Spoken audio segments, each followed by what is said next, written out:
Et bonjour, bonsoir. Avant de commencer cette petite vidéo, j'aimerais tout d'abord vous remercier d'être toujours plus nombreux à me regarder. Merci pour vos commentaires, pour vos likes sur la première série narrative de la chaîne. Vous avez sûrement vu qu'une nouvelle série s'était lancée, mais j'ai supprimé l'épisode car le format ne me plaît plus vraiment. Bon, je vous rassure, je vais poursuivre les LP narratifs, mais sous une forme nouvelle, avec un épisode plus long par semaine qui portera sur un jeu et non plus des séries qui traînent en longueur. Mais aujourd'hui, on se retrouve pour la première d'un nouveau format, donc n'hésitez pas à me dire ce que vous en pensez en commentaire. Et juste pour information, je pense que ce nouveau format sera publié une fois par mois, avec l'objectif de vous parler d'un jeu qui m'a pas mal marqué de façon quand même un peu superficielle pour éviter les vidéos de 5 heures, tout en vous donnant envie d'y jouer. Tandis que les LP narratifs, eux, seront toujours postés une fois par semaine, tous les jeudis, comme je l'ai déjà dit. Un projet stream est aussi en gestation, mais bien que le direct me tenterait bien, ne serait-ce que pour vous avoir en direct sous les yeux, ce n'est pas encore peaufiné.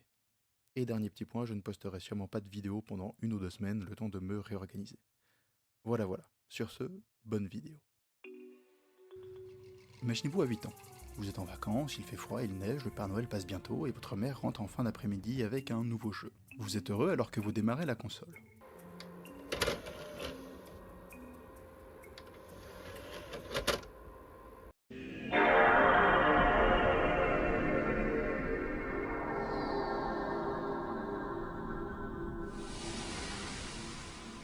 Vous insérez le nouveau disque et...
Ça y est, Sly, le clan est en position, prêt à t'aider à accéder au caveau. Pour le reste des opérations, nous t'appellerons la boule. Reçu, Bentley. J'amorce mon approche.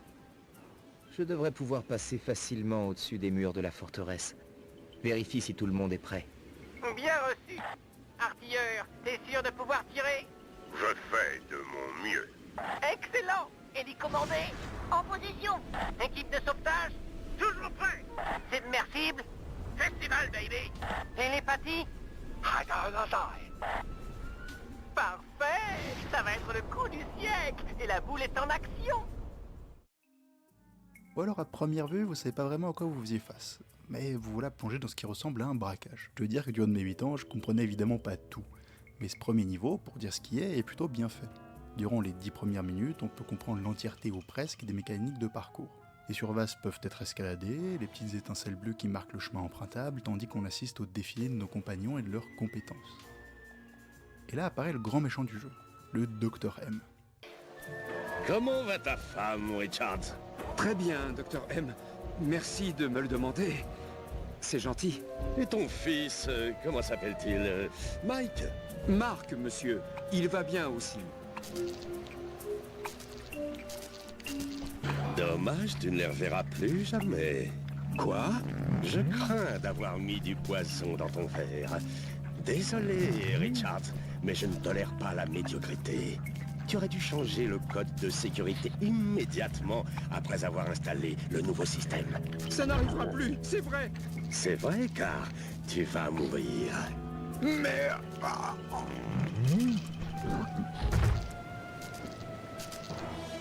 Ouais, une fuite d'eau dans le labo? J'arrive tout de suite. Oh, Il nous faut quelqu'un d'autre pour l'ascenseur du labo. Richards est viré. On ne le présente pas directement, mais sa petite introduction dans l'ascenseur montre bien sa cruauté. Et alors qu'on arrive enfin vers ce gros coffre-fort, visible depuis le début du niveau, on se rend compte que ce braquage, la cible nous appartient. Et alors qu'on allait l'ouvrir avec ce qui semble être à la fois notre arme principale et la clé du caveau, voilà qu'on fait face au Dr M dans un premier combat de boss.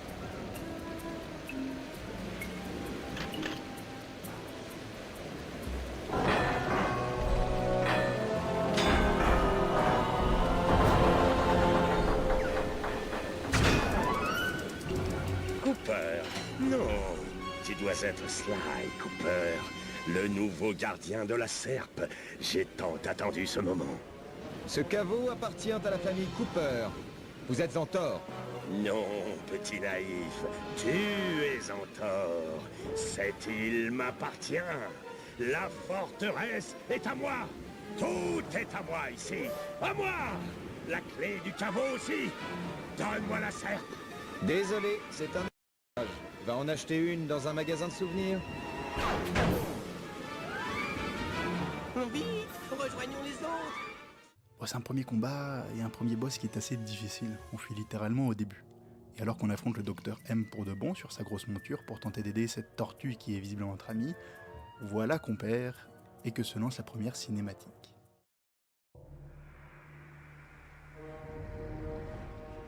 C'était comme ce qu'on racontait. Ta vie défile vraiment devant tes yeux. Tout y était passé, depuis ma plus tendre enfance. J'étais issu d'une famille où on était voleur de père en fils. Et mon père allait me transmettre son savoir.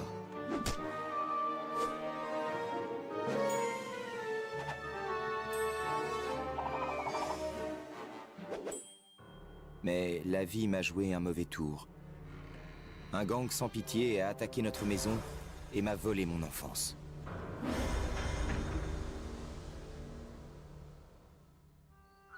L'orphelinat dans lequel j'ai atterri aurait pu être pire. C'est ici que j'ai rencontré mes amis de toujours. Bentley, qui depuis le début a été le cerveau, et Murray, les bras.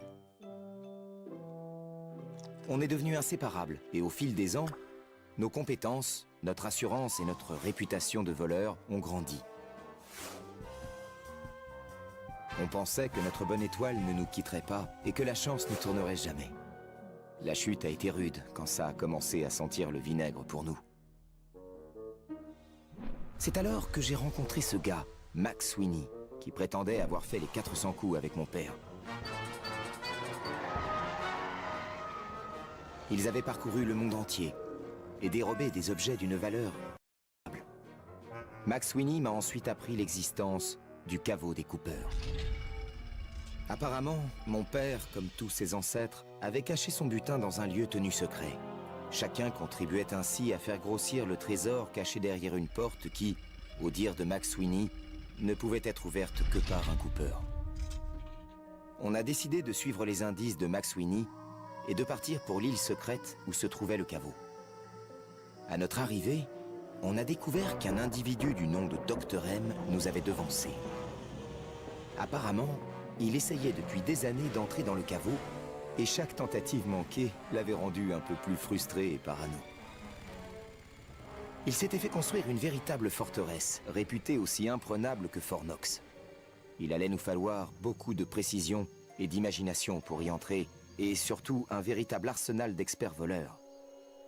Ça n'allait pas être facile de rassembler autant de talents.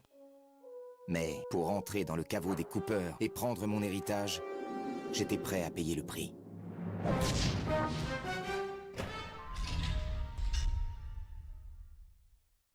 Bon, pour moi qui étais surtout habitué à me la coller sur DBZ Budokai Tenkaichi 2 avec mes frères, ou encore à jouer aux divers Mario et autres platformers, ainsi qu'à quelques Pokémon sans avoir l'intelligence d'en comprendre le scénario, ou avoir la patience de juste lire les bulles des persos, et j'avais jamais joué à un jeu comme ça, entièrement doublé avec une vraie histoire poignante.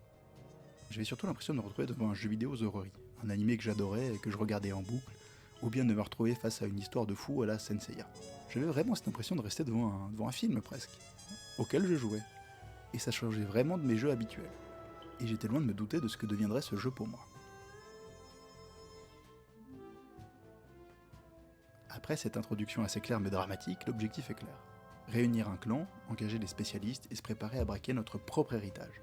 Et nous voilà donc à Venise, de sorte à récupérer le premier membre du groupe, Murray. Jusque-là on avait rencontré Sly, un raton laveur, qui était aussi le personnage principal qui se trouve être le voleur, le charmeur du groupe, ainsi que Bentley, la tête d'ampoule, et cette fameuse tortue qu'on a tenté de sauver. Bref, le cerveau de la bande qui imagine et prépare les braquages. Murray, lui, c'est en gros les muscles. Le troisième membre de ce trio originel, cet hippo rose, comme nous l'a expliqué la première cinématique du jeu. Pénétrer dans un caveau de cette envergure est réservé à des cambrioleurs de haut vol. Un groupe de spécialistes, chaque membre y apportant son talent. On avait vraiment besoin de Murray. Non seulement il nous manquait en tant qu'ami de longue date, mais sa force brute nous avait sortis de pas mal de situations difficiles par le passé. Quand Bentley s'est fait blesser lors de l'affaire Clockwork, Murray a culpabilisé et a fini par quitter l'équipe. On a essayé de le consoler, mais il avait besoin de prendre du recul. Il nous a annoncé qu'il voulait trouver son centre spirituel. On a appris plus tard que Murray se trouvait dans le bush australien, où il étudiait un art mystique appelé l'Oniritan, avec un gourou aborigène. D'après les rumeurs, les choses allaient plutôt bien, et son maître l'avait même envoyé se balader un peu partout dans le monde pour peaufiner sa formation. On l'avait vu dernièrement à Venise la Belle, en Italie. Mais ce qu'il faisait là-bas restait un mystère. Il fallait espérer qu'il ne se frotterait pas au parrain local, Octavio. En grandissant, ce mec était devenu une célébrité dans son quartier. Tout le monde aimait l'écouter chanter. Il allait devenir le prochain grand ténor. Mais alors que sa carrière commençait à décoller, les goûts musicaux avaient changé. Tout le monde ne jurait plus que par le rock, et plus personne ne voulait d'opéra.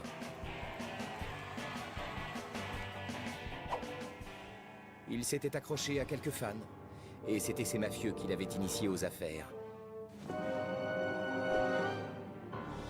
Mettre le nez dans les affaires de ce type était dangereux, mais ça valait le coup d'essayer pour retrouver Murray.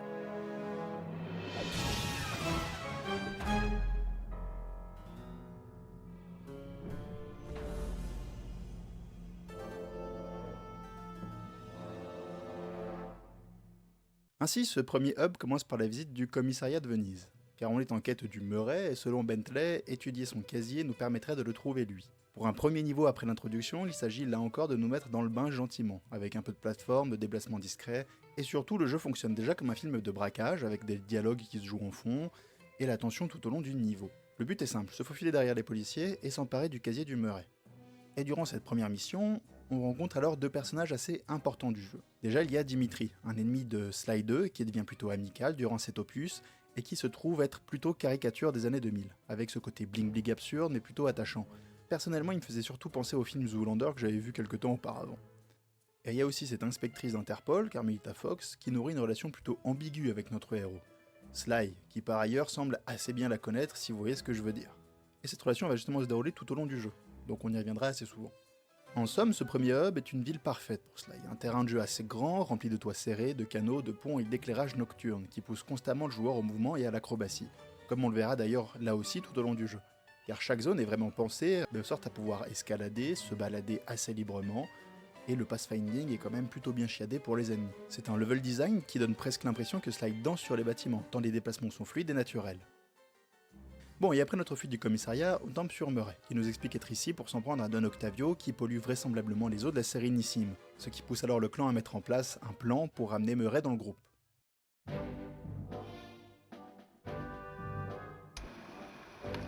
Murray refuse de rejoindre le clan tant qu'il n'a pas rempli ses engagements devant son gourou. Que ça nous plaise ou non, il va falloir qu'on règle le problème de goudron de Venise pour que, comme dit Murray, l'eau noire devienne pure. Grâce au travail de l'inspecteur Fox, on sait déjà que Don Octavio a quelque chose à voir là-dedans.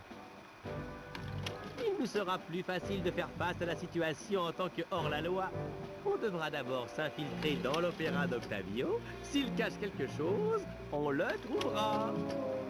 On devra également suivre le Don de près et prendre des photos prouvant qu'il est lié au problème du goudron et le mettre en jeu. Bien entendu, j'écouterai les fréquences de communication locale.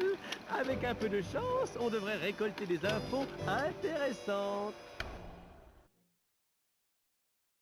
Et en préparant cette vidéo, quelque chose m'a quand même sauté aux yeux. C'est la diversité des thèmes abordés. Là, on parle clairement de s'en prendre à un pollueur et donc de mettre l'emphase sur des questions écologiques dans un jeu pour enfants. D'autant que Venise, depuis les années 70-80, est quand même assez connue pour ses problèmes écologiques, sa pollution des canaux et l'érosion des fondations de la ville. Sans oublier que les années 2000 est, pour le monde occidental, un tournant sur la question écologique, pour tout ce qui est trous dans la couche d'ozone, les sommets de la Terre qui apparaissent, sans oublier que 2003, c'est le début du projet MOSE à Venise, la digue censée protéger la ville des inondations, mais qui est plutôt décriée pour des problèmes d'écosystème. Et le projet MOSE peut aussi être accordé au deuxième thème de ce premier niveau, la corruption. Et oui, Don Octavio c'est le mafieux par excellence, voire même une inspiration très pop culture, avec un Don décadent, voire grossier. Et par ailleurs, il ne faut pas oublier que les années 2000, c'est la suite, voire la fin de la politique massive de répression contre la mafia. Elle perd son aura de clan respectable, elle assassine magistrats et policiers. Et Don Octavio ne représente pas le mafieux classe, mais bien le parasite qui cherche à détruire sa ville qu'il contrôle puisque ce sont ces hommes qui patrouillent dans les rues. C'est aussi là que va se démarquer un autre thème du jeu. Le contraste avec le clan Cooper qui lui est bon, qui suit un code d'honneur, vole avec style et panache, sans mettre en danger des gens. Et de l'autre côté, on a les antagonistes du jeu, qui vont chacun avoir leur propre côté un peu caricatural certes, mais de sorte à développer quand même une certaine vision de la méchanceté. Alors très rapidement, Sly 3 commence déjà à nous montrer ce qui va le différencier du deuxième opus. Sa volonté permanente de varier le gameplay. On retrouve évidemment les bases de la série avec l'infiltration et la plateforme, mais les développeurs ajoutent déjà de nouvelles idées, comme les phases en véhicule qui apparaissent avec la deuxième mission du jeu, où il s'agit de sauver Carmelita de tueur d'Octavio. Une phase de filature du grand méchant avec une mécanique de photographie cette fois, ou bien alors le mini-jeu de décryptage des tableaux, pour y trouver une combinaison. Mini-jeu qui par ailleurs nous conduit à incarner Bentley, car oui, tous les personnages du gang, et même parfois Carmelita, sont des personnages que l'on peut incarner pour certaines missions spécifiques, ou même pour visiter les différents niveaux. Faut dire que Sly 3 cherche constamment à surprendre le joueur. Parfois on risque de perdre un peu en cohérence, mais cela donne aussi un jeu extrêmement généreux. Presque chaque mission apporte une nouvelle mécanique ou une nouvelle idée, ainsi qu'un rôle important à chaque membre de l'équipe. Et cette première zone se conclut finalement avec l'affrontement contre Don Octavio. Dans un combat particulièrement marquant visuellement après la planification d'un plan qui ne se déroule pas vraiment comme prévu.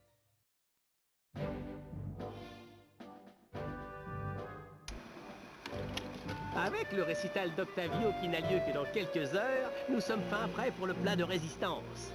Prépare-toi pour l'opération Abat le goudron. Notre objectif, que Murray rejoigne l'équipe. Sly, qui va commencer en utilisant ton déguisement pour te glisser dans l'opéra. Descends à la salle de pompage et fais-moi entrer par la porte latérale. Grâce au plan qu'on a volé, je sais exactement où placer la bombe pour détraquer la machine. Ensuite, on s'occupera du détonateur d'Octavio. Je pense que tu es d'accord pour ne pas laisser une telle arme entre les mains de ce cinglé. Je vais donc l'occuper en le provoquant en duo. Il n'attaquera pas tant que nous serons tous les deux sur scène. Pendant ce temps, tu couperas les câbles du lustre qui tombera sur sa tête. Je lui vole le détonateur et on retrouve Murray. D'ici là, l'eau noire sera sûrement devenue pure et il sera libre de venir avec nous. On a donc une première partie avec un mini-jeu de rythme dans un combat d'opéra contre ce très cher Don, qui cherche encore une gloire perdue.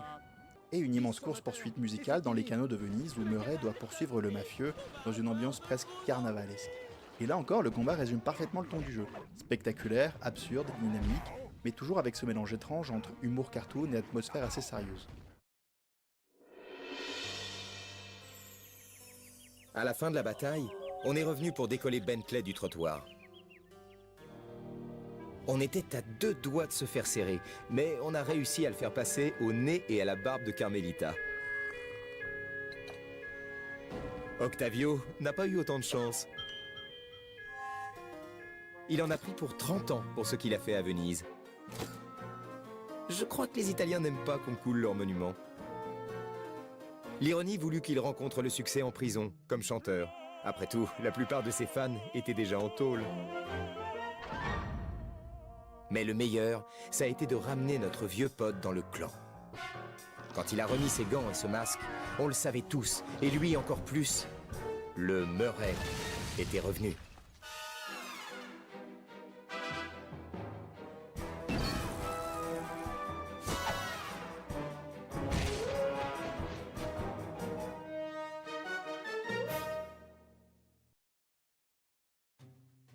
Alors Sly 3, comme toute franchise d'ailleurs, est un jeu platformer 3D, infiltration et action-aventure. Développé par Sucker Punch Productions, les papas des prochains Ghost of Tsushima et Infamous, le troisième jeu de cette trilogie a eu un temps de développement absurdement court. 11 mois le séparent du deuxième opus de la saga, tout en sachant que le jeu est super ambitieux, le plus ambitieux de toute la trilogie même. Mini-jeu, 6 niveaux en zone semi-ouverte, une dizaine de personnages jouables, même si à cause du crunch, les équipes de développement avouent que ce n'est pas le Sly le plus lisse, il reste pour la plupart des fans assez ambitieux et très apprécié. Bon, et pour comprendre pourquoi, il faut remonter à la création du studio. Sucker Punch est fondé en 97 par 3 anciens de chez Microsoft. On a d'abord Chris Zimmerman, un ingénieur logiciel qui va prendre la direction et la conception technique et des systèmes de gameplay. Brian Fleming, le businessman de la bande, car il sortait de chez Microsoft avec plus de 10 ans de gestion de produits logiciels à grande échelle. Et Bruce Oberg, qui comme Zimmerman était un développeur et qui entre autres a développé des outils internes nécessaires à la création des mondes ouverts que seront Infamous et évidemment Sly. En sortant de chez Microsoft, ces trois-là, comme ils l'ont souvent assez dit et répété en interview, souhaitent développer des jeux consoles et salons de haute qualité, ainsi que rompre avec une culture de Microsoft qui n'était alors que des développeurs PC pour le moment. Car en effet, le jeu vidéo chez Bill Gates n'arrivera qu'en 2006, quand l'entreprise ouvrira sa branche d'édition du jeu vidéo. Et avant de parler de cela, il faut tout de même parler de Rocket Robot on Wheels, le premier jeu du studio. Car déjà là, Sucker Punch montre ses premiers talents, qu'il ne cessera d'améliorer. Pour un jeu Nintendo 64 sorti en 99, Rocket Robots on Wheels inclut une physique en temps réel, avec poids, inertie et tout ce qui s'ensuit, sans aucun moteur moderne. Bon, il n'a pas eu la notoriété des Donkey Kong et Mario 64 évidemment, mais beaucoup encore aujourd'hui, notamment spécialisés dans l'industrie rétro, le pointent comme des précurseurs dans le domaine de la physique du jeu vidéo. Mais comme je le dis, c'est un jeu qui n'aura pas beaucoup de notoriété. Malgré d'excellentes critiques, il souffre d'une apparition trop tardive dans la vie de l'année 64, ce qui conduit à seulement 300 000 ventes à sa sortie. D'autant que Nintendo à ce moment-là reste dominé par Rare, notamment qui ont développé GoldenEye ou les Donkey Kong Country. Cet échec va d'ailleurs pousser le studio vers la fermeture, mais Sony est alors en quête d'une mascotte, de leur Mario ou de leur Sonic pour la PS2, qui vient tout juste de sortir en 2000. En somme, Sony recherchait un peu le miracle Mario, une mascotte dans un jeu qui se voulait familial mais assez solide pour vendre du rêve aux gamins. Et c'est à ce moment-là que Sucker Punch leur proposa Sly Cooper, premier du nom. Sly Cooper and the Thievus Raconus. Et là où ils ont été malins, c'est que Sly ne devenait pas une énième tentative ratée de présenter une simple mascotte. Sly prit une direction différente en axant son gameplay vers l'infiltration, tout en appuyant fortement ce côté film de braquage. La narration et le gameplay restaient au centre du jeu sans que l'un ou l'autre ne pêche. Bon, Sly 1 est un succès commercial, les critiques adorent, Sony ne lésine pas sur les moyens marketing, et Sly fait la une de la presse spécialisée, comme chez IGN ou dans le magazine officiel de la PlayStation. Et avec ce succès, le jeu fait quand même 800 000 ventes dans le monde, ce qui reste impressionnant pour un petit studio et une nouvelle licence, surtout comparé au mastodonte de la PS2 qui avait été par exemple San Andreas qui sortira quelques années plus tard. D'autant que pour une console comme la PS2 qui a eu plus de 10 000 titres d'après les aveux même de Sony, les jeux faisaient en moyenne 500 000 ventes, si on ne compte pas, encore une fois, les mastodontes comme San Andreas, que je ressors évidemment à titre d'exemple, qui ont fait plus de 17 millions de ventes dans le monde entier. Sly 2 fait quant à lui sensation quand il sort 2 ans plus tard, en 2004. Et c'est avec Sly 2 que la formule change totalement. Hub ouvert, préparation des braquages, multiples personnages jouables. À vrai dire, c'est bien Sly 2 qui remodèle la série et en fait ce qu'on connaît aujourd'hui. C'est cette fois un succès commercial retentissant. 1,2 million de ventes qui forge une base de fans assez solide à la licence, raison pour laquelle la production de Sly 3 est alors mise en marche.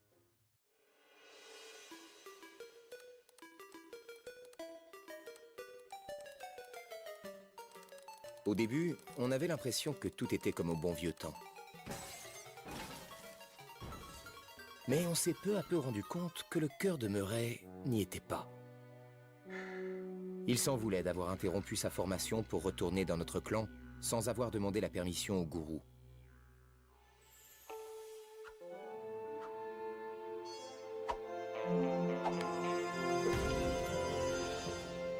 On a donc décidé de prendre quelques déguisements, de faire nos valises et d'aller en Australie, dans le bush.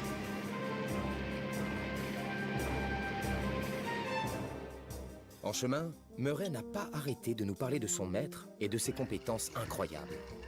Apparemment, grâce au pouvoir de l'oniritant, ce gourou pouvait se fondre parfaitement dans son environnement et prendre le contrôle de l'esprit de ceux qui en avaient peu. Murray avait peut-être exagéré, mais on devait absolument rencontrer ce type. Nos troupes avaient besoin de renforts pour rentrer dans le caveau des Cooper. Et ce gourou, ce mystique du bush, était de loin la meilleure recrue dont on pouvait rêver. Quand enfin on est arrivé à destination, ça a été un choc de voir que le paysage était défiguré. Et le gourou, introuvable.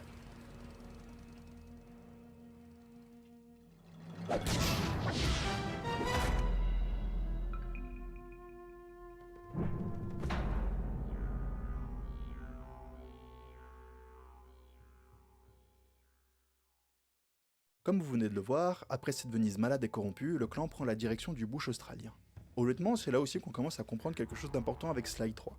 Le jeu adore voyager. Là où énormément de jeux de l'époque nous envoyaient encore une fois à New York, Los Angeles ou dans un univers fantasy générique, Sly Cooper, lui, nous faisait traverser le monde entier. Italie, Australie, Hollande, Chine. Et mine de rien, surtout pour un joueur européen comme moi, ça donne énormément de personnalité au jeu. Chaque hub possède sa propre ambiance, ses propres inspirations culturelles, son architecture, ses couleurs et même ses thèmes. Et justement, en parlant de thèmes, cette deuxième zone nous envoie donc dans un outback australien complètement ravagé par l'industrie minière, à la recherche du gourou de Murray. Évidemment, quelque chose saute immédiatement aux yeux. Sly 3 continue sa réflexion écologique, mais d'une manière totalement différente du niveau précédent. À Venise, on parlait d'une ville qui se meurt lentement sous la corruption et la pollution. Ici, on parle carrément d'un territoire détruit par l'exploitation industrielle. Le décor est sec, poussiéreux, presque vidé de vie par moments. Des machines gigantesques défigurent le paysage, les ressources naturelles sont exploitées jusqu'à l'os, et la nature semble constamment reculer face à l'industrie. Et là encore, le contexte des années 2000 joue énormément, parce qu'au moment du développement du jeu, les débats autour de l'exploitation des ressources naturelles deviennent de plus en plus présents dans les médias occidentaux. Déforestation du Brésil, pollution industrielle, d'autant qu'à cette époque-là, il y a le scandale de Parkersburg qui éclate aux États-Unis. Et le jeu pousse presque volontairement ce contraste jusqu'à l'exagération. D'un côté une nature immense, sauvage et presque spirituelle avec ce gourou surnaturel, et de l'autre des machines industrielles qui transforment littéralement le désert en carrière géante. Et ce n'est sûrement pas un hasard si le grand antagoniste du niveau est justement un consortium minier, une organisation froide, industrielle qui ne voit le territoire que comme une ressource à exploiter. Et après avoir recherché le gourou, on finit par le rencontrer dans une prison mise en place par les mineurs. Là il nous explique avoir besoin de son équipement magique pour pouvoir sortir et se met en place le plan de la zone.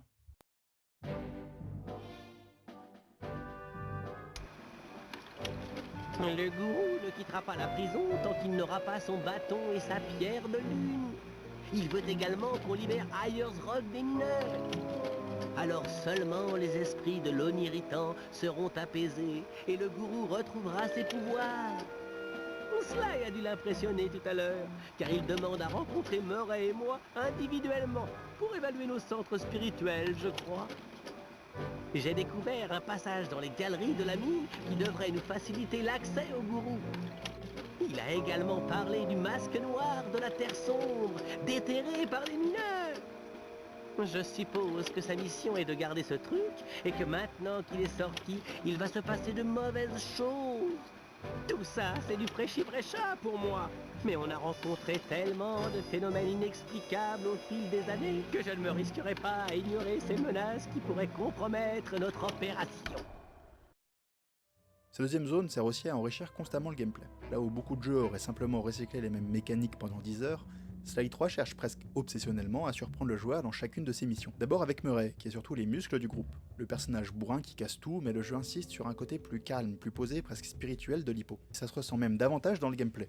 Il reste brutal, extrêmement physique, mais les missions lui donnent davantage un rôle de protecteur que le simple bulldozer vivant, d'autant qu'il a de nouvelles techniques issues de son apprentissage chamanique. Et puis évidemment, il y a le gourou, probablement l'un des personnages les plus étranges de toute la trilogie. Un vieux sage mystique capable de contrôler les esprits grâce à ses pouvoirs. Sur le papier, ça paraît complètement absurde. Et surtout, le gourou apporte quelque chose de totalement nouveau au gameplay, le contrôle mental. Là où Sly joue sur l'agilité et l'infiltration, où Murray joue sur la force brute, où Bentley joue surtout sur des gadgets et son intelligence, le gourou, lui, transforme carrément les ennemis en outils. On prend le contrôle des gardes et des créatures locales. D'autant que le gourou a aussi une capacité de camouflage qui pousse le joueur à rester assez discret et toujours plus utiliser les ennemis, car le gourou fait peu de dégâts et a peu de points de vie. Avec ce deuxième niveau, on découvre aussi des améliorations pour le clan et leurs capacités, comme de nouvelles techniques de combat, et même de jeu, avec par exemple les fléchettes anesthésiantes de Bentley, poussant la marge de progression et les techniques toujours plus nombreuses. Et en parlant de fléchettes anesthésiantes, justement le grand ennemi de cette zone pousse encore plus loin cette idée, avec le masque de la terreur noire. Le masque agit comme une sorte de force malveillante, liée à la colère, à la corruption et à la destruction. Une présence presque démoniaque qui manipule et pousse les personnages à la violence. L'industrie minière ravage le territoire pendant qu'une force ancienne et destructrice corrompt littéralement ceux qui cherchent le pouvoir. Mais quel rapport avec les fléchettes me direz-vous? Et bah j'y viens. Comme vous l'avez vu dans les cinématiques du plan, le but du niveau est de détruire le masque, de sorte à libérer le gourou de ses prérogatives. Et tout au long de la map, il y a plusieurs missions qui visent à l'attraper. Mais au final, cela se réglera dans le combat de boss.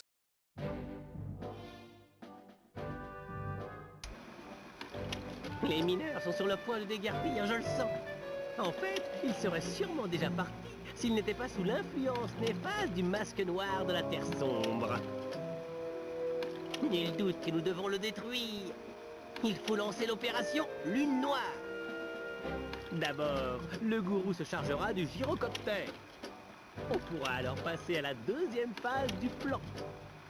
Bon, d'après la légende aborigène, le masque noir de la Terre sombre est l'ennemi juré de l'esprit de la Lune. Comme Murray est aussi rond que la Lune, on l'enduira de pétrole brillant et lui fera jouer le rôle de l'esprit. On le suspendra à la grue pour être sûr que le masque le trouve et rapplique illico. C'est là qu'on intervient. Murray fera un hippopocrash pour se dégager de la grue et neutraliser ce masque. Une fois détruit, les mineurs s'enfuiront et le gourou pourra nous aider pour le caveau des coupeurs. Et c'est un plan qui va finir par se heurter à Carmelita. Carmelita qui nous a pisté jusqu'en Australie. Après une énième fuite du masque, ce dernier prend le contrôle de l'inspectrice, qui grandit après une sorte de réaction allergique aux produits de Bentley. Et là encore, le boss se découpe en deux phases, dans un affrontement ou une fuite, face à ce qui ressemble à une Carmelita godzillienne.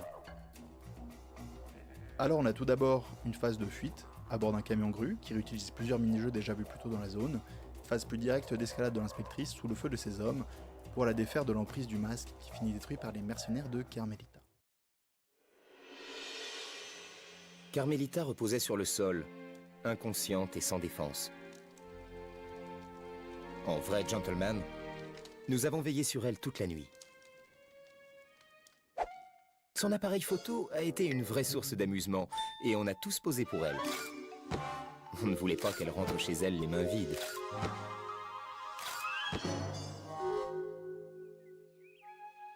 Le jour s'est levé et on a pu admirer le paysage. Ah, c'était magnifique, sans les mineurs qui creusaient et saccageaient ce lieu sacré. Mais Carmelita nous a vite ramenés à la réalité quand elle a commencé à s'agiter, et on a dû encore s'éclipser. Mais cette fois, il n'y avait pas que nous trois. Le clan Cooper venait d'accueillir un nouveau membre.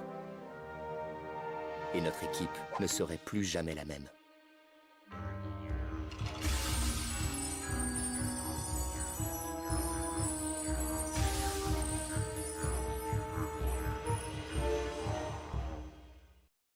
Pour revenir à la conception du jeu, comme on a déjà pu le voir, vous devez sûrement vous demander pourquoi autant de mini-jeux. Et bien après le succès qu'a été Sly 2, les équipes se sont alors mis une grosse pression. Faire pareil, si ce n'est mieux. Mais Sony, qui voulait sûrement surfer sur ce deuxième succès, pousse le studio à boucler le jeu en 11 mois seulement. Jusque-là, les deux premiers jeux avaient connu respectivement 3 et 2 ans de production, avec des effectifs allant de 40 personnes pour Sly 1 à 60 personnes pour Sly 2 et Sly 3. Pour être honnête, la franchise n'a jamais cherché à devenir un AAA. Mais le studio étant, des propres mots de Auberg, à cette époque-là, très artisanal. Chacun savait et faisait un peu de tout. Et il faut dire que Sucker Punch est encore aujourd'hui connu pour son optimisation. Ils savent optimiser les consoles à l'extrême, fabriquer de la techno maison comme ils le faisaient depuis le début avec Rocket Robot sur N64. Sur PS2 et plus particulièrement sur Sly 3, ils arrivent à afficher de grands niveaux, à les charger rapidement, gérer des quantités d'animation énormes tout en conservant un taux d'image par seconde stable et important. Ainsi, Sly 3, qui aurait pu simplement devenir un Sly 2,5, devient un jeu à part entière. C'est un jeu ambitieux qui rajoute du multijoueur, des véhicules, des mini-jeux, des rôles pour chaque membre, toute une phase de gameplay piraterie et même l'utilisation, certes non nécessaire, de lunettes 3D présentes dans certaines boîtes. D'autant que ce troisième opus vient marquer la fin de la trilogie et son scénario restant haletant et surprenant à chaque nouvel opus.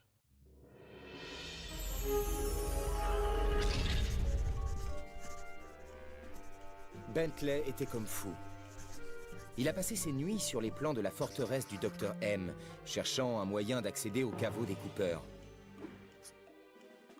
Il en était venu à la conclusion qu'il n'y arriverait pas sans l'aide d'un spécialiste en hélicomandé, encore plus qualifié que lui en mécanique et en pilotage.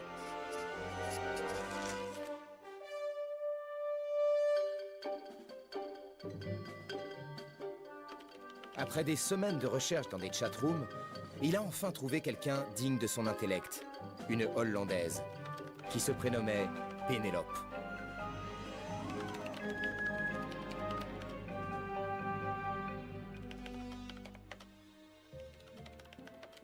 Elle a poliment refusé de rejoindre notre clan, car elle ne travaillait que pour le meilleur. Et dans son esprit, il s'agissait de son patron, le Baron Noir, un grand champion néerlandais de combat aérien.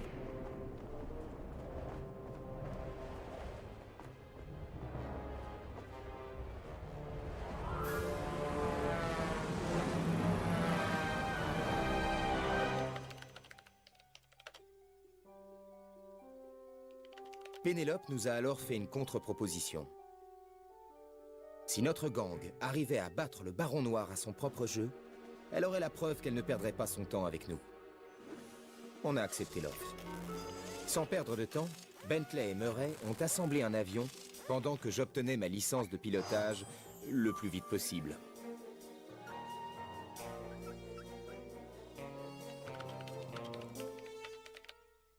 Cette Pénélope allait apprendre que le clan Cooper en avait dans le ventre, même si on établissait nos plans au fur et à mesure.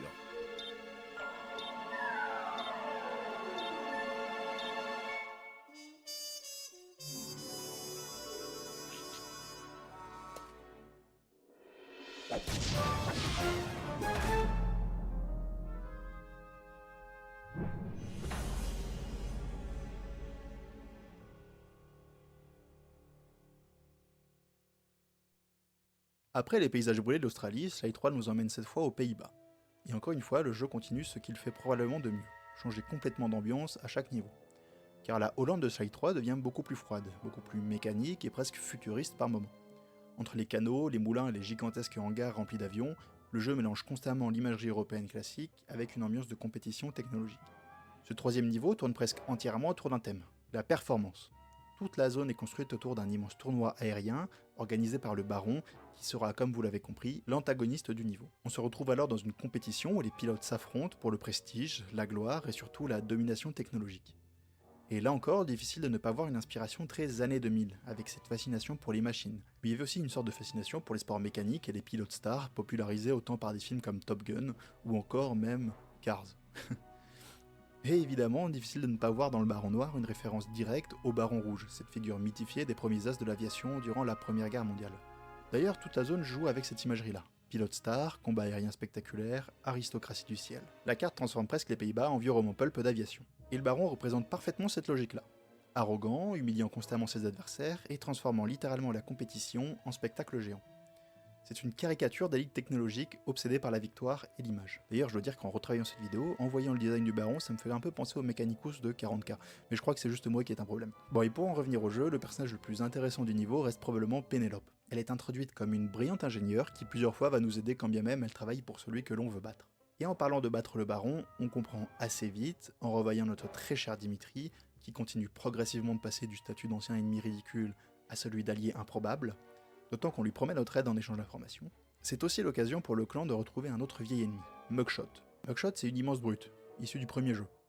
Et mine de rien, son retour participe énormément à cette impression que Slide 3 agit comme une conclusion pour toute la trilogie. Les anciens ennemis reviennent, les relations évoluent, et le monde du jeu donne enfin l'impression d'avoir une vraie continuité. Mais la cible reste claire, le Baron Noir.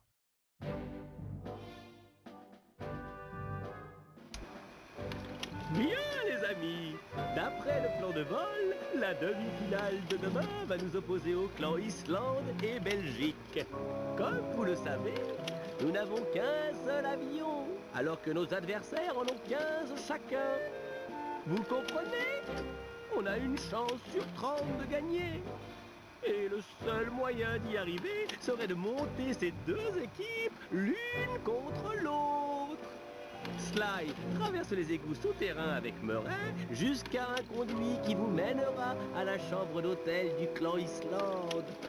Voler un de leurs casques de vikings, puis filer vers le hangar du clan Belgique.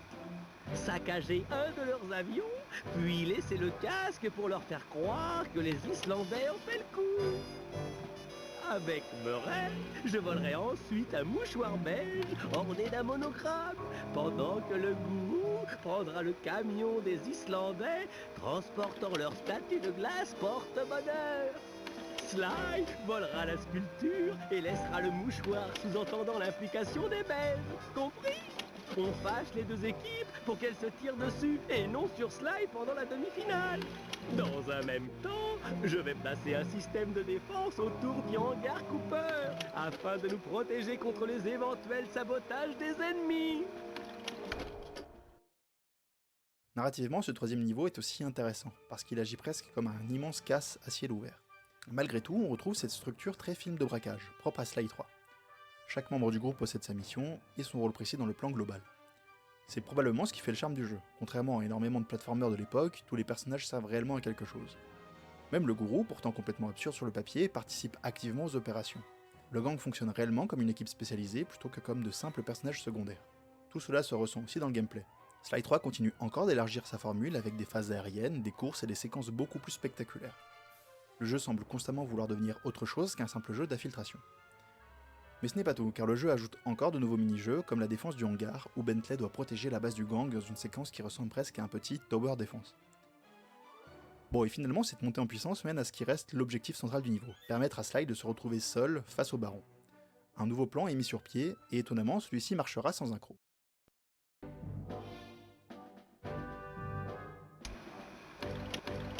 Grâce à notre travail d'équipe, nous voilà qualifiés pour la grande finale de ce tournoi de combat aérien.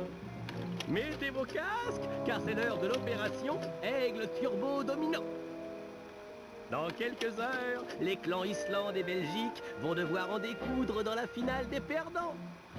Ce sera une très bonne couverture pour la phase 1 de mon plan. Sly, monte sur les hélicombats du baron grâce à ta catapulte et ton paraglisseur, colle-y des pisteurs, puis reviens au hangar afin de te préparer pour la finale. Ensuite, Murray, tu feras tomber l'antenne de transmission de l'avion avec ton rameur. Sans elle, le baron sera obligé d'utiliser une fréquence radio non codée pour appeler les hélicombats en renfort. Et si ça se produit, je les attendrai avec notre arme secrète et les détruirai tous grâce aux pisteurs posés par Sly. Après, Sly devra jouer la finale. Dans cette compétition en mort subite, le premier qui bat le tenant du titre gagne. Sauf si le baron noir élimine tous les concurrents d'abord. Parce qu'au fond, malgré toute l'importance du gang, Sly reste toujours le cœur des opérations. C'est lui le voleur, le gentleman cambrioleur, celui qui doit entrer seul dans l'arène et prouver qu'il est meilleur que son adversaire. Et là encore, le jeu insiste énormément sur cette opposition entre spectacle et élégance. Là où le baron domine par l'arrogance, Sly gagne par l'agilité, la discrétion et le style. Et pour ce qui est du combat final, il se déroule ici en 3 phases. Pendant que Murray détruit les communications du baron pour l'isoler, Sly le combat dans les airs avant de finir par un combat assez badass sur une aile d'avion qui nous mène à la révélation du niveau.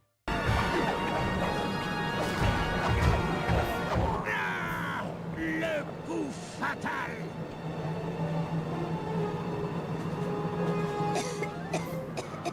Je m'incline. T'as gagné, Cooper. Hein? Mais Et oui, c'est bien Penelope qui est cachée derrière l'identité du baron noir. Ce qui amène un thème assez inattendu pour un platformer, celui du masque social et de l'identité cachée. Parce que pour être reconnue dans ce milieu ultra compétitif et masculin, Penelope a dû littéralement devenir quelqu'un d'autre. Et ce thème fonctionne parfaitement dans une série où tout le monde porte déjà un masque d'une manière ou d'une autre, prouvant une fois de plus que le scénario du jeu reste quand même plus profond, ce qui, comme pour l'écologie, m'a pas mal surpris lorsque je me suis repenché sur le jeu en lui-même. C'était une sacrée révélation. Pénélope et le Baron Noir ne faisaient qu'un. Mais avant d'avoir eu le temps de nous faire à cette nouvelle, On s'est retrouvés projetés en haut du podium. Incroyable. Contre toute attente, on allait devenir les champions de l'année. Il y a eu un petit moment de gêne entre Bentley et Pénélope. J'imagine que les photos qu'ils s'étaient envoyées par Internet étaient un peu trompeuses.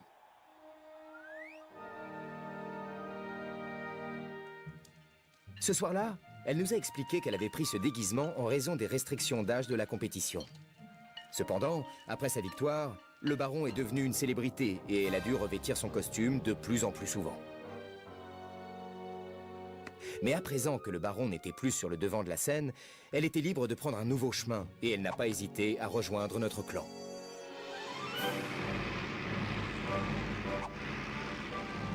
Le jour suivant, notre nouvelle recrue nous a proposé un voyage aérien d'1 semaine en Hollande. Ça ne pouvait pas mieux tomber.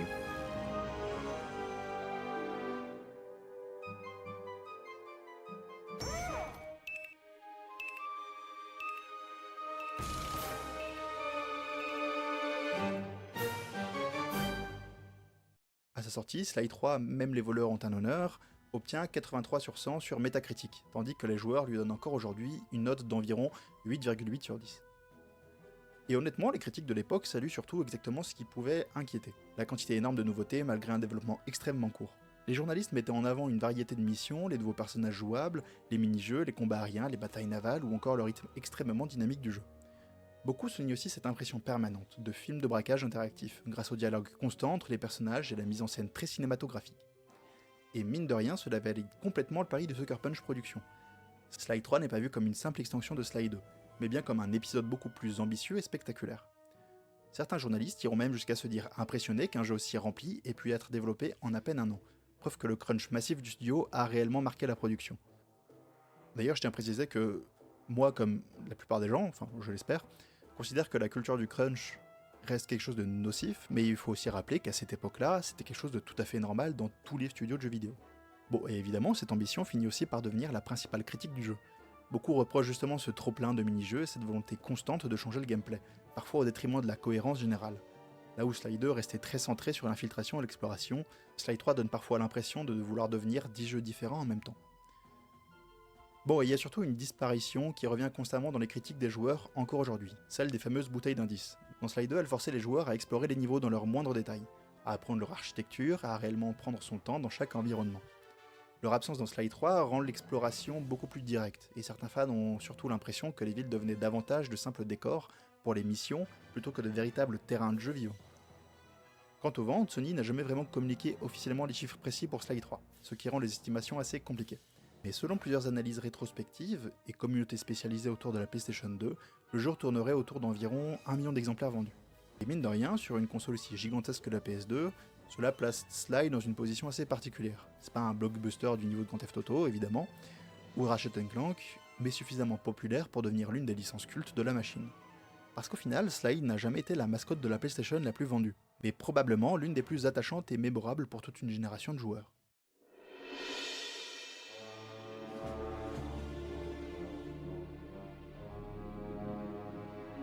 Nos objectifs devenant de plus en plus difficiles et dangereux, nous avons décidé de recruter un expert en démolition.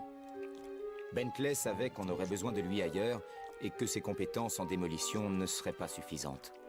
Toutefois, le candidat retenu par Bentley fut pour moi un choc. Mon vieil ennemi, le Panda King.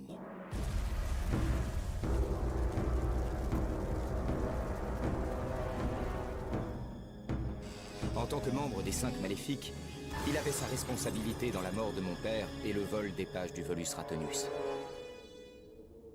J'avais fini par le retrouver et par récupérer ce qu'il avait volé.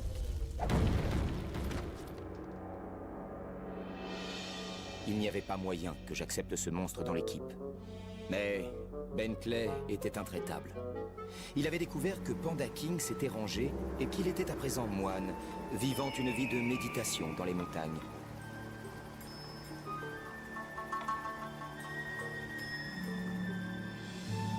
Je n'en étais pas convaincu. Mais il était indéniable qu'il avait les compétences requises pour réussir. Alors le clan s'est préparé et a mis le cap vers l'est.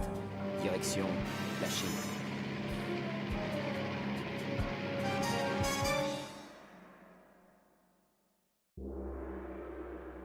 Le Panda King n'était pas plus emballé que moi à l'idée de rejoindre le clan. Sans le gourou, qui s'entendait étrangement bien avec le vieux Forban, tout l'arrangement serait tombé à l'eau. On pouvait lire la colère dans les yeux de Panda King alors qu'il retraçait la disparition d'un membre de sa famille. Sa fille, qui fut enlevée par un puissant général des montagnes du Nord.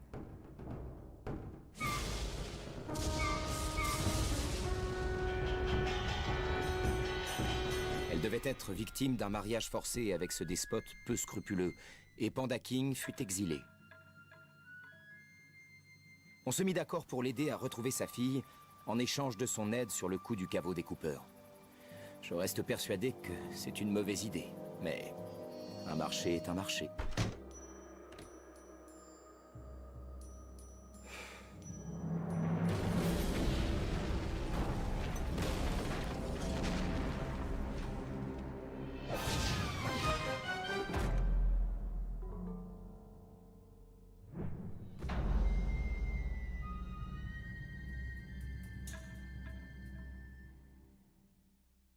Dans ce nouveau niveau, Slide Road nous emmène cette fois-ci en Chine. Et selon moi, c'est probablement là le niveau le plus sombre et le plus mature du jeu. La Chine va surtout tourner autour des thèmes tels que la vengeance, le pardon ou encore le poids des traditions. Déjà parce que ce niveau marque le retour d'un personnage extrêmement important dans l'histoire de la série, Panda King. Comme vous l'avez vu dans la cinématique d'introduction du niveau, son retour est presque choquant quand on connaît le premier jeu. Panda King, c'est pas juste un ancien antagoniste, c'est littéralement l'un des responsables de la mort du père de Sly. Et pourtant, le gang Cooper est obligé de travailler avec lui, ce qui pose immédiatement une question assez lourde, est-ce qu'une personne peut réellement changer? En soi, narrativement déjà, ce niveau est quand même super intéressant. Déjà parce que Panda King agit presque comme un miroir pour Sly, car là où notre voleur sympathique reste complètement enfermé dans l'héritage des Cooper et le poids de sa famille, Panda King, lui, tente justement d'échapper à son passé. Il regrette profondément ce qu'il a fait et cherche sincèrement à devenir quelqu'un de meilleur, notamment pour sa fille qui a été enlevée et qu'on devrait sauver pour le recruter. On a même le droit à une scène avec un miroir qui appuie complètement cette idée.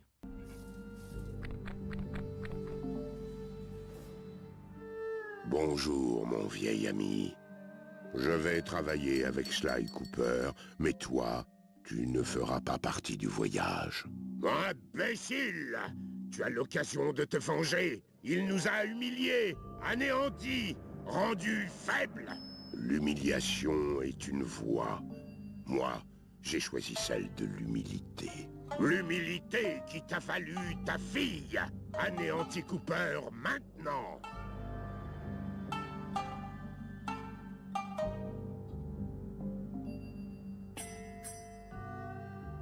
Cooper m'a appris l'humilité. Nous avons tué ses parents, mais il parvient à nous faire confiance. Grâce à lui, nous réussirons à ne faire qu'un. Je n'ai aucune envie de ne faire qu'un avec mon côté faible. Tu es une rature. Je suis la force qui a fait la gloire de Panda King. Tu es fort et je suis humble. Et c'est seulement en nous alliant que nous ferons un bon père pour Jing King.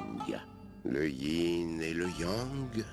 Si seule la force importait, alors Tsao serait le gendre idéal. Très bien. Cooper vivra.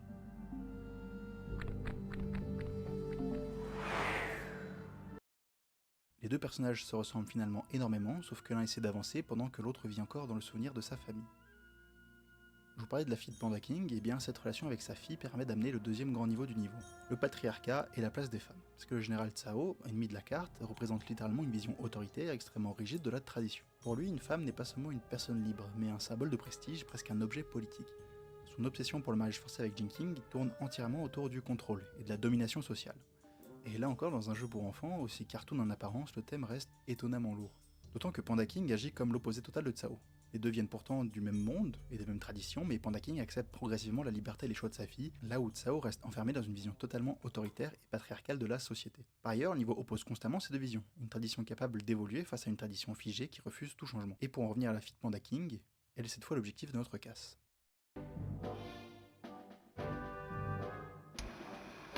On sait tous que notre objectif ici est de retrouver la fille de Panda King, Jing King. Elle est retenue contre son gré par le général Tsao. Ce type est un saint. Pendant que je le surveillais, je l'ai vu frapper un chiot. 2 fois. Il a prévu de forcer Jing King à l'épouser samedi prochain. Il est donc grand temps d'agir. Voilà le plan. D'abord, je vais m'approcher de Tsao déguisé en assistant pour le mariage. En espérant qu'avec quelqu'un à l'intérieur, on pourra avoir des nouvelles de Jing King. Mais on aura besoin de plus d'infos. 2 d'entre nous devront se débrouiller pour dégoter un double des clés et s'introduire dans le bureau de Tsao. Une fois dedans, j'utiliserai une nouvelle invention pour déjouer leur système de haute sécurité. Enfin, grâce au scan de Pénélope, on a capté un signal à la signature peu commune venant de l'eau. Quelqu'un devra jeter un œil à cette anomalie et trouver de quoi il s'agit. On ne doit rien laisser au hasard si on ne veut pas condamner Jing King à une vie de malheur. Après les énormes séquences aériennes du niveau précédent, la Chine ramène beaucoup plus le jeu vers l'infiltration, les déplacements nocturnes et les opérations discrètes. Les rues sont plus étroites, les gardes omniprésents et l'ambiance générale beaucoup plus oppressante. On sent presque constamment le poids des traditions et du contrôle social dans l'architecture et le level design. Et niveau gameplay, ce 4ème niveau continue encore une fois d'élargir la formule de Sly 3, tout en revenant paradoxalement vers quelque chose de plus classique dans sa structure. Déjà, on retrouve le van du gang, que l'on sauve littéralement de la glace pendant une mission, qui redonne aussi cette impression de véritable équipe en déplacement permanent à travers le monde. Mais évidemment, Sly 3 ne peut jamais s'empêcher d'ajouter de nouvelles idées. Et cette fois, le niveau introduit notamment les phases en hélicoptère avec Pénélope, mais aussi en voiture télécommandée qui transforme presque le jeu en une espèce de shooter. Reviennent aussi les mini-jeux de piratage de Bentley, véritable petite pause arcade au milieu de braquage, avec vue du dessus, tir de laser et ennemis numériques. Ne me faites pas croire que les jeux comme Tank.io ne s'en inspirent pas. Bref, là encore les développeurs continuent cette obsession de varier constamment le gameplay. On passe de l'infiltration à des séquences beaucoup plus explosives sans véritable transition. Et encore une fois, ça donne l'impression que Sucker Punch voulait tester toutes les idées possibles avant la fin de la trilogie. Avec Panda King et ses propres mécaniques, sont introduites des phases d'artillerie beaucoup plus destructrices, avec ses feux d'artifice explosifs. Là encore, ce n'est pas juste un gadget de gameplay, ça correspond parfaitement au personnage. Panda King reste un ancien seigneur de guerre, quelqu'un de beaucoup plus brutal et dangereux que le reste du gang, même après sa rédemption. Pour ce qui en est de Carmelita, elle nous retrouve et revient encore une fois lors de l'opération finale, et se déguise en Jing King, afin d'infiltrer le mariage forcé organisé par Tsao, en pensant tout naturellement arrêter Sly. Et mine de rien, cette scène est importante, parce qu'elle résume parfaitement toute la relation entre Carmelita et le gang Cooper. Officiellement, elle reste une inspectrice d'Interpol, censée arrêter Sly. Mais dans les faits, elle participe maintenant directement aux opérations du groupe, au point de jouer un rôle central dans leur infiltration, même si c'est toujours à ses dépens. Et c'est sans vraiment compter sur elle que le clan élabore un nouveau plan.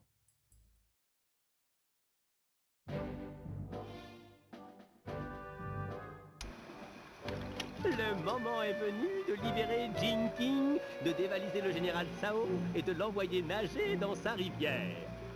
J'ai nommé cette mission « Chassons les poux ».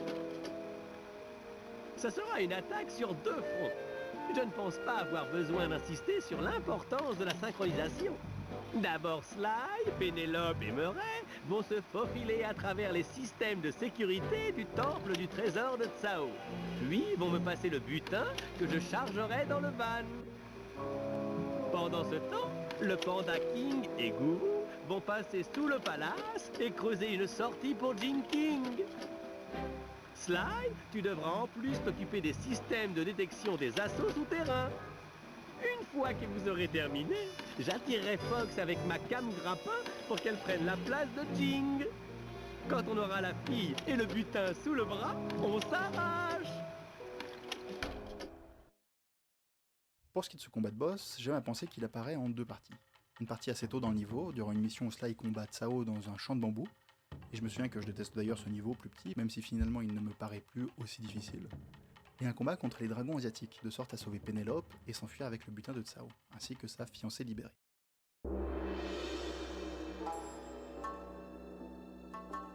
Le général Tsao a eu son mariage pile à l'heure. Tout s'est passé comme prévu, sauf la mariée qui a provoqué comme un choc.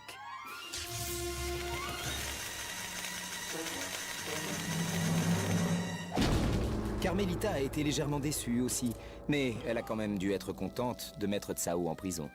Après tout, il avait infesté les rues de vampires. D'après ce que je sais, les gens ont été contents de le voir partir. On a déposé Jing King chez sa tante. Le Panda King a affirmé qu'elle serait en sécurité ici pendant qu'il remplirait sa part du marché avec le gang. J'étais toujours sur mes gardes, mais il était vrai qu'on aurait besoin de ses compétences.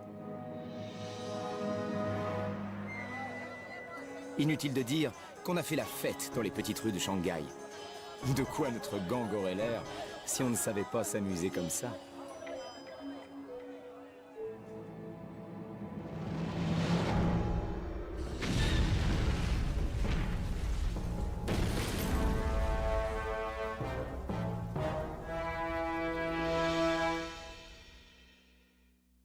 Et mine de rien, une grande partie de la cohérence de la saga Cooper vient probablement d'un homme, Nate Fox. Présent depuis les premiers jeux de la licence, Nate Fox participe très tôt à l'écriture, au design narratif et à la direction créative de la série. Honnêtement, ça se ressent énormément dans la manière dont Sly 3 conserve constamment ce ton très particulier, à la fois léger, drôle et presque cartoon. D'ailleurs je dis Sly 3, mais ça vaut pour toute la série. Là où énormément de mascottes PS2 de l'époque reposaient surtout sur l'humour ou le gameplay pur, Sly réussit à créer une vraie continuité émotionnelle entre ses personnages. Le gang évolue, les anciens antagonistes reviennent, les relations changent, et le monde donne réellement l'impression d'exister d'un jeu à l'autre. Le plus intéressant, c'est que cette philosophie va suivre Nate Fox pendant toute sa carrière. Après Sly, il devient progressivement l'un des piliers majeurs de Sucker Punch Productions, en travaillant notamment sur la série Infamous, et puis surtout comme directeur créatif de Ghost of Tsushima, et plus récemment Ghost of Yotei. Et honnêtement, quand on regarde bien, on retrouve aujourd'hui dans la saga Ghost ce mélange très Sly entre personnages attachants, importance du groupe, tension dramatique et mise en scène extrêmement cinématographique. Même si évidemment, la saga des Ghost of est beaucoup plus sérieuse et adulte. Bon, évidemment, impossible de parler de Sly 3 sans évoquer son doublage français qui participe énormément à l'identité du jeu. En relançant le jeu aujourd'hui, quelque chose reste toujours aussi bon, la qualité du doublage. Chaque personnage possède une vraie personnalité, une vraie voix identifiable et surtout une vraie énergie dans les dialogues. Tout cela fonctionne extrêmement bien grâce au travail de doublage et de traduction, qui réussit à garder cet équilibre très difficile entre humour cartoon et moments plus sérieux. C'est quelque chose qui, d'ailleurs, me frappe encore plus aujourd'hui. À l'époque, même des jeux qui n'étaient pas forcément des énormes blockbusters mondiaux faisaient l'effort d'avoir des doublages français, extrêmement vivants et marquants. Là où beaucoup de jeux modernes donnent parfois l'impression d'être beaucoup plus standardisés, avec seulement une traduction rapide en sous-titres. Sly 3 possède encore ce côté très naturel, presque théâtral, qui rend immédiatement ses personnages attachants. Et cette identité passe aussi énormément par la musique, composée notamment par Peter McConnell. Le jeu mélange constamment jazz, funk, musique électronique, inspiration asiatique, ou encore des thèmes beaucoup plus mélancoliques selon les pays et les situations. Chaque niveau possède sa propre identité sonore, ce qui renforce encore cette impression de voyager permanent à travers le monde. Et je dois dire que c'est probablement ça qui fait que Sly 3 reste aussi mémorable aujourd'hui. Au-delà du gameplay, le jeu possède une vraie personnalité audiovisuelle immédiatement reconnaissable. Un samedi soir, nous avons reçu un message. Dimitri voulait qu'on lui rende le service promis en Hollande.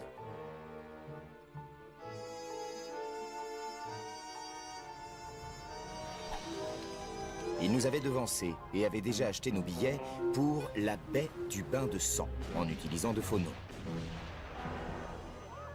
Une ville où règne l'anarchie et qui abrite tout un ramassis de reclus qui s'obstinent à perpétuer les traditions de leurs ancêtres pirates. Pendant le voyage, Dimitri nous a expliqué la situation. A priori, son grand-père, René Lousteau, était un champion de plongée sous-marine.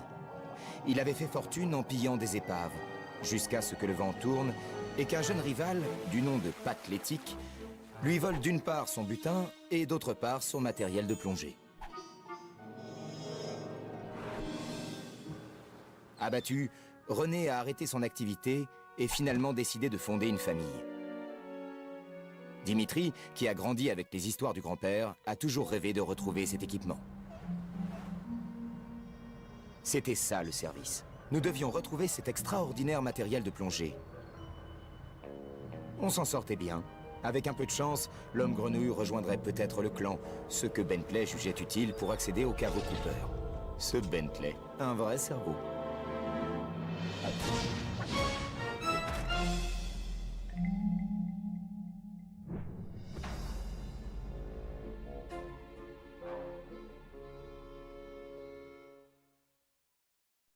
Avec le retour de faveur offert à Dimitri, cette fois le jeu nous offre ce qui est sans aucun doute son niveau le plus spectaculaire.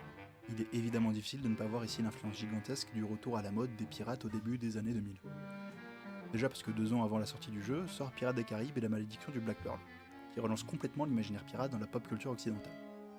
Sly 3 plonge donc littéralement dedans, bateaux, trésors, tavernes, canons, brouillards, champs de marins, Bref, le niveau ressemble presque à un immense parc d'attractions pirate. Mais derrière cette ambiance beaucoup plus légère et spectaculaire, le niveau continue encore une fois d'aborder des thèmes assez intéressants. Et cette fois, le plus important, c'est probablement le rapport au passé et aux légendes, à l'héritage en général.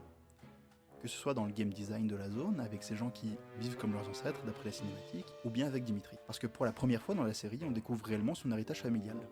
Lui descend d'une lignée de plongeurs spécialisés dans la récupération sous-marine, et contrairement à Sly qui vit souvent son héritage comme un poids, Dimitri lui semble totalement épanoui dans cette transmission familiale, puisqu'il cherche à récupérer l'équipement de plongée de son grand-père, but de notre mission principale ici présente.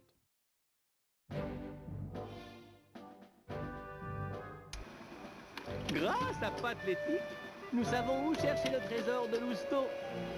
Il est enterré sur l'île du Poignard, un bout de terre à des lieues de là où nous sommes. Nous allons donc devoir voler un navire de pirates dans le port, ce qui s'annonce risqué dans un endroit aussi coupe-gorge.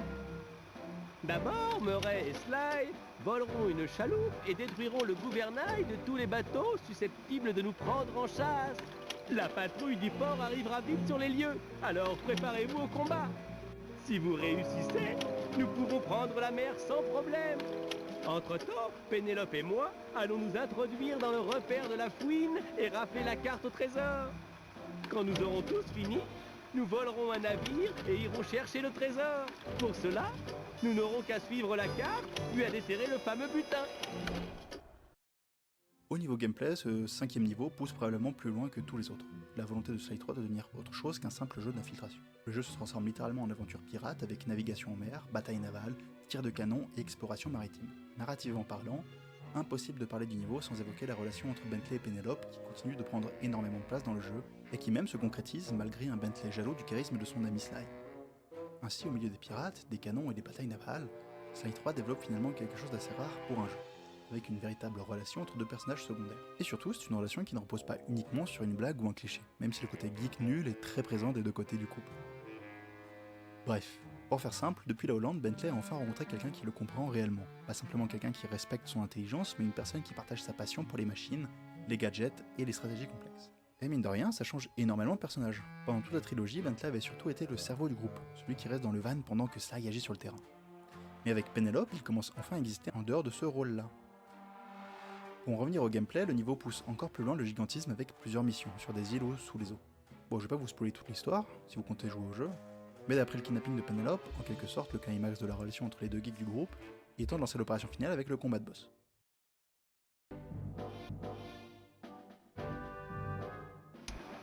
Opération Retour de Boomerang. Notre but, vous le savez, c'est de sauver Pénélope. Vu qu'elle est très maligne, la fouine a certainement dû l'enfermer dans un endroit très sécurisé. C'est soit dans le fort mort, soit dans les geôles du tête de mort. Nous ne sommes pas assez pour les attaquer simultanément et allons donc avoir besoin d'un petit coup de pouce. D'abord, il nous faut attaquer le tête de mort. L'effet de surprise et notre super canon devraient jouer en notre faveur. Mais n'oubliez pas, Pénélope est peut-être à bord. Ce bateau ne doit donc pas couler. Une fois le mât tombé, Sly sautera à bord du vaisseau ennemi avant de se rendre. C'est une phase nécessaire pour deux raisons. D'abord, parce qu'il y aura trop de pirates et qu'il ne pourra pas tous les tuer. Et puis, parce que c'est le meilleur moyen de parler avec la fouine. Comme c'est un gros crâneur, il nous dira certainement où il a caché notre ami si on le met en colère. Compris, Sly? Tu dois le faire sortir de ses gonds. C'est notre seule chance de sauver Pénélope. Quand il aura parlé, on enclenchera le plan A ou B, selon la situation. La fouine est un grand rusé, mais nous allons devoir être beaucoup plus malins que lui. Ici on commence donc par l'abordage du navire de la fouine, puis une phase de tower defense avec l'aide du Kraken, puis un combat final entre Pénélope qui a ainsi son moment de gloire, qui n'est plus simplement relégué au rôle de demoiselle en détresse.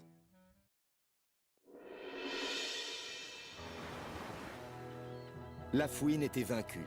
Notre petit génie l'avait surpassé et avait sauvé un membre du clan qui est devenu sa copine.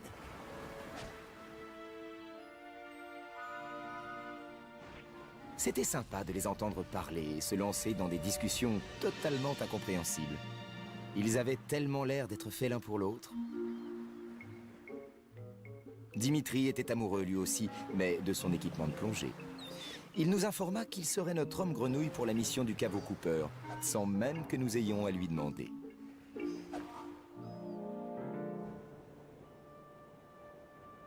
Et pour la première fois depuis des lustres, Carmelita ne s'était pas pointée pour coffrer tout le monde. Tant pis, je lui enverrai une carte. Faudrait pas qu'elle se sente délaissée.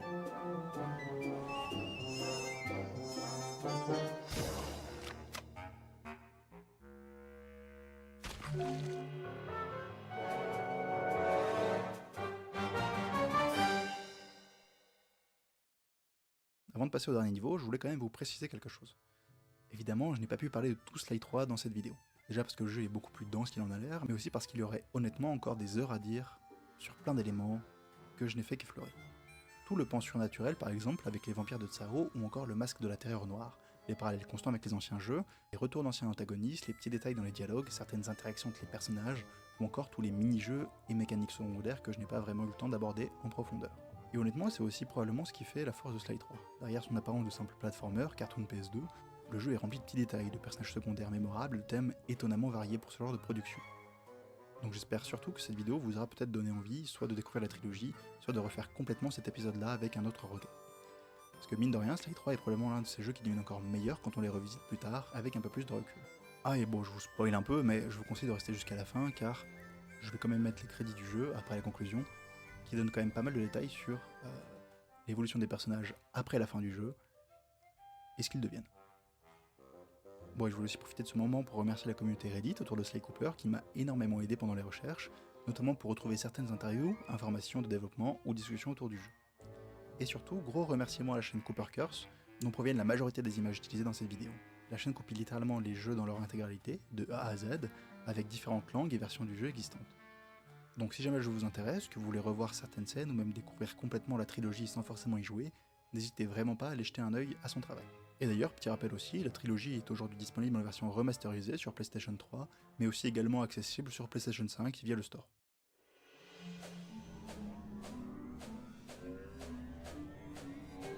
Tous ces souvenirs me ramènent toujours au même moment. Quand le fruit d'une expérience génétique me frappe et me vrille les neurones à en mourir. Je ne pensais pas partir comme ça. Quel dommage. On avait un bon groupe. Enfin, plutôt une troupe de marginaux devenue une fine équipe. Nous avions un gros potentiel. Ça aurait pu marcher. Ah! On y était presque. La porte du caveau des Coopers s'ouvrait.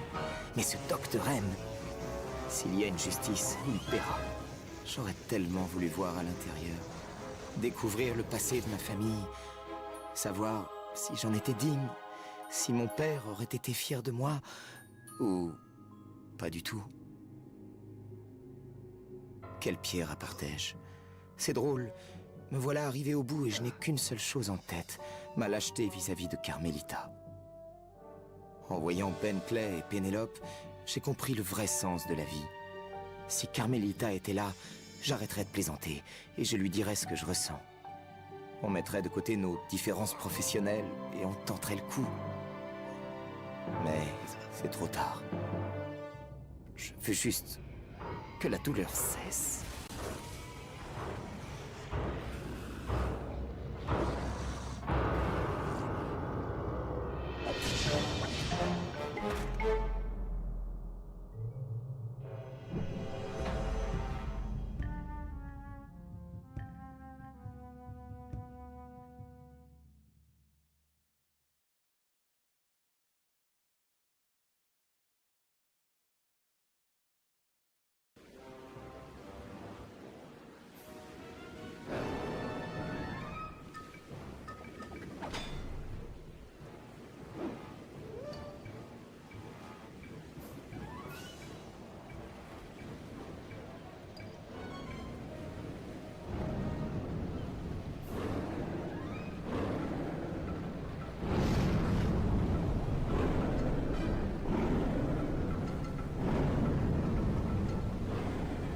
Lieutenant Gronk, rassemblez vos hommes.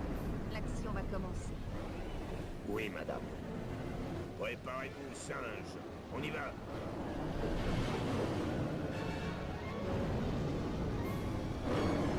Bouge pas, Shider. Honnêtement, tout dans cette dernière partie du jeu donne l'impression d'une fin de voyage. Les couleurs sont plus froides, l'ambiance beaucoup plus lourde et surtout le jeu abandonne presque totalement le côté aventure épisodique ou humoristique des précédents niveaux pour se concentrer entièrement sur Sly, son passé et le poids de son héritage. Parce que cette fois, il ne s'agit plus simplement de recruter un nouveau membre ou de renverser un criminel local, le but est beaucoup plus personnel, atteindre le coffre des Cooper, comme nous l'avons vu en introduction. Toute la trilogie mène donc finalement à ça. Et mine de rien, le jeu commence alors à poser une question assez intéressante. Qu'est-ce qu'être un Cooper exactement? Est-ce simplement voler mieux que les autres, posséder un immense trésor familial, ou est-ce autre chose? Et c'est justement là qu'intervient le principal antagoniste du jeu, le Dr M. Parce qu'au fond, il agit comme un reflet négatif de Sly. Lui aussi a connu les Cooper, lui aussi a participé à leur aventure, et lui aussi s'est senti rejeté par cette famille légendaire. Notamment par le père de Sly, qui l'a visiblement pas traité comme il fallait. Et donc, là où les précédents antagonistes représentaient des notions néfastes, le Dr M représente quelque chose de beaucoup plus personnel, de beaucoup plus humain, avec tout simplement une jalousie face à un héritage inaccessible. Et surtout une jalousie face au père de Sly, ce qu'il représentait à ce côté très charismatique qu'il avait. En somme, le Dr M était le Bentley du père de Sly. Et honnêtement, le personnage permet surtout de mettre en avant quelque chose que Sly 3 préparait discrètement depuis le début. Le poids énorme que représente l'héritage des Cooper pour Sly lui-même. Parce que plus le niveau avance, plus on comprend que Sly ne vit presque qu'à travers sa famille. Depuis l'enfance, toute sa vie tourne autour du Tivus Racconus, des ancêtres de Cooper, de cette idée qu'il doit perpétuer une légende. Le problème, c'est que parfois, il ne semble même plus savoir qui il serait sans ça. Là où Dimitri trouvait dans son héritage familial une forme d'épanouissement positif, Sly, lui, paraît presque prisonnier du sien. Être un Cooper lui apporte un nom, une réputation, une identité, mais ça l'empêche aussi d'imaginer une autre vie possible comme il l'a confié à propos de son amour pour l'inspectrice Fox. Et finalement, ce dernier niveau parle énormément d'honneur. Parce que malgré le fait que le gang soit composé de voleurs, le jeu insiste constamment sur une idée. Les Cooper possèdent une forme de morale, ils ne sont pas des criminels destructeurs comme Don Octavio, ni des tyrans comme Tsao, ou des monstres obsédés par leur propre légende comme la Fouine. Et c'est justement ce qui finit par rapprocher définitivement Carmelita du groupe. Parce qu'au fond, Carmelita passe toute la trilogie à poursuivre Sly, mais plus le temps avance, plus elle comprend que le gang Cooper agit souvent avec davantage d'honneur que les véritables figures d'autorité, ou de pouvoir rencontrées dans le jeu. Et son arrivée à la rescousse dans le final est extrêmement important, symboliquement. L'inspectrice d'Interpol censée arrêter Sly choisit finalement de combattre à ses côtés. Et honnêtement, cette scène résume parfaitement toute leur relation depuis le premier jeu. Carmelita ne rejoint pas simplement Sly parce qu'elle l'aime, elle reconnaît finalement que malgré son statut de voleur, il reste quelqu'un de profondément honorable, d'où le titre du niveau, même les voleurs ont un honneur. Niveau gameplay, on fait ici face à un pot pourri de tout ce qu'on a appris au long du jeu. Chaque membre a une mission qui nous rappelle tout ce qu'on a, fait au long du jeu. Le gros contrôle des requins et des créatures pour défaire les défenses du Dr M. Dimitri tente de récupérer la serve du clan Cooper après un combat de boss rapide contre M, mais il ne la récupère pas. Pénélope détruit les radars de la forteresse pour en réduire les défenses encore une fois. Et Sly repart en avion pour détruire les tourelles et les dernières défenses qui restent à la forteresse. Avant que le Dr M n'apparaisse et qu'il tente de le combattre à nouveau. Cette fois dans un dirigeable avant de tenter le combat direct. Après cela arrive le segment dans le chaos. On y découvre les différents ancêtres de Sly tout au long du grand parcours. Parcours qui par ailleurs nous fait revoir toutes les techniques de parcours apprises au long du jeu. Ce lieu a été construit par Sly Tancamon II. Il a bâti sa fortune en étant au service des grands pharaons. Ça doit remonter à 1300 ans avant Jésus-Christ.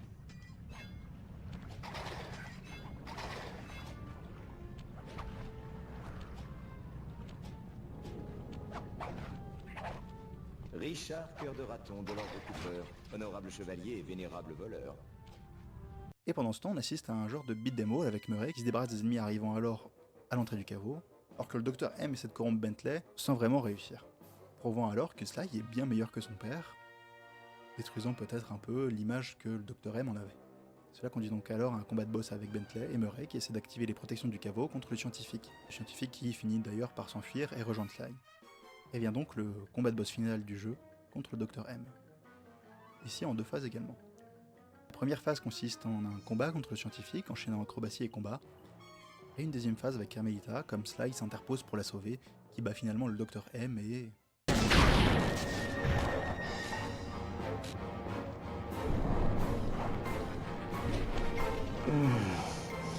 Que s'est-il passé? Sly? Où suis-je? Quel est ce lieu? Sly, tu ne te souviens de rien? Non. Qui êtes-vous? Je vous ai déjà vu? Je suis l'inspecteur Carmelita Montoya Fox. Et... qui suis-je? Tu es mon coéquipier, inspecteur Cooper. Eh bien, partenaire, on ferait mieux de sortir d'ici. Le plafond va s'effondrer. Il faut faire vite. Allez.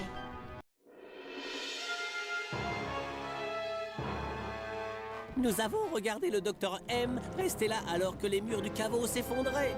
Pendant toute sa vie, il avait convoité le trésor des Cooper. Et il n'était pas prêt à abandonner, quel que soit le prix à payer.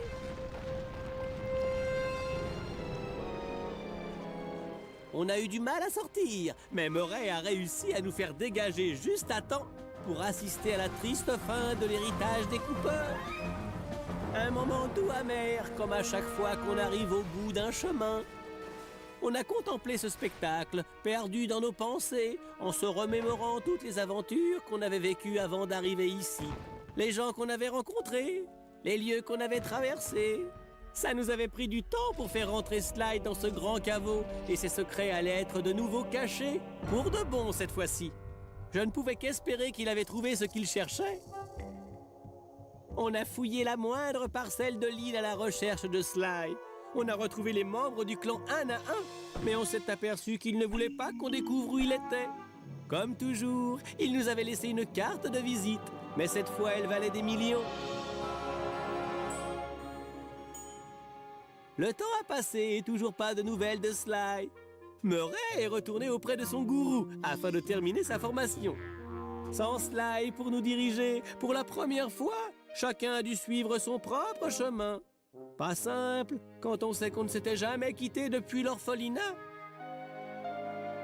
Pour l'instant, Murray et moi continuons d'être proches. Récemment, il a essayé de percer dans les courses pro de Stock Van. Ça a l'air de marcher pour lui.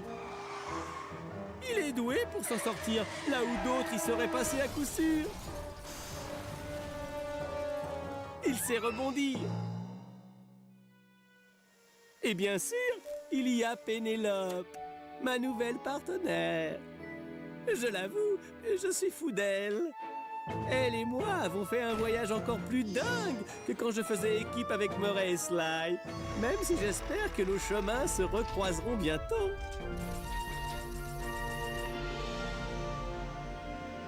C'est peut-être la fin de nos aventures ou le début de quelque chose d'encore plus grand.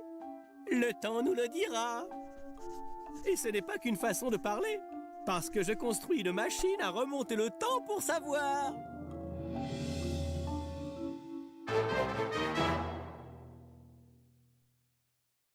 Bon, et donc pour conclure cette vidéo, eh bien, vous vous demandez sûrement pour quoi que donc, tu nous as parlé du 3, si tu nous dis que le 2 est mieux, et que c'est le plus logique de commencer par le 1. Eh bien, je dois vous avouer que j'ai moi-même commencé la saga par le 3. La petite introduction de la vidéo, c'est vraiment ce qui s'est passé. J'étais déjà jeune et le jeu était déjà un peu vieux quand je l'ai eu, mais pour moi il restait un des meilleurs. Bon, j'ai eu fait les deux autres plus tard dans ma vie, et même si chacun des jeux ont leur propre charme, et le 3 garde cette place importante pour moi.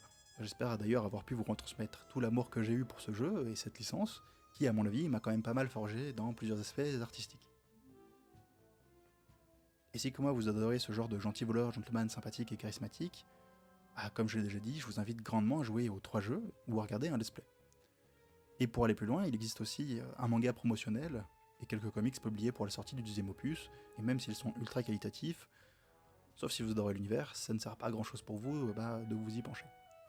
Et si vous cherchez des œuvres un peu similaires, du même genre, on ne peut que vous conseiller l'anime The Great Pretender disponible sur Netflix, ou bien le manga Lupin 3. Bon, et avant de vous laisser sur les crédits du jeu et la dernière cinématique, je vous invite à vous abonner, liker et commenter pour me donner votre avis. C'était Sarohir, à la prochaine.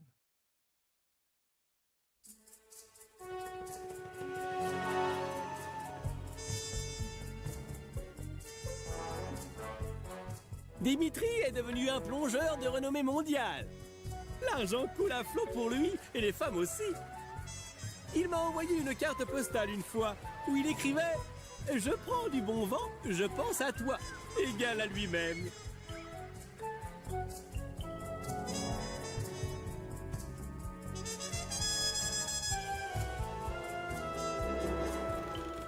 Le Panda King est retourné en Chine et mène une vie paisible à 2 pas de sa fille chérie.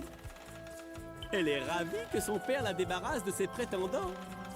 Apparemment, elle n'est toujours pas mariée.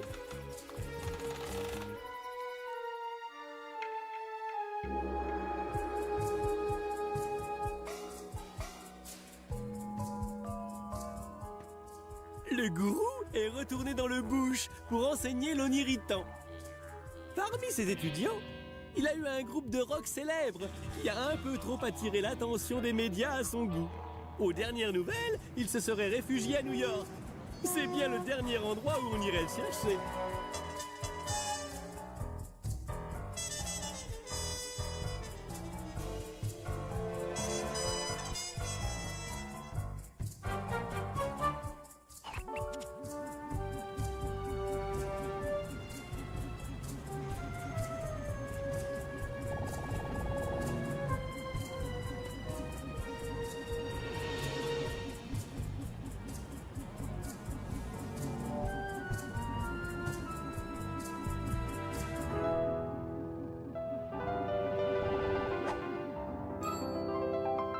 C'est machiavélique.